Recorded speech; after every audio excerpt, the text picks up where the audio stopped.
we consider them as enemies because they became enemies of the state.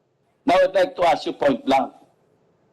Are you in the same, do you share the same sentiment regarding your members or former members who, sabi nga nila, sumampa doon sa NPA para makipaglaban na gamit ang armas? Please. Mr. Chair, definitely we do not consider them as enemies. Do not consider them as enemies. They are Patay sila ng mga taong gobyerno, ng mga mayors, they are engaged in rebellion, Mr. Chair. They are conducting or committing an illegal act. But we do not judge them to be enemies. Ang tingin namin, ginawa nila yon because hindi sila I'm nasasapatan. sorry to say this, but I cannot reconcile. And this is something that I don't think we should gloss or just shrug away.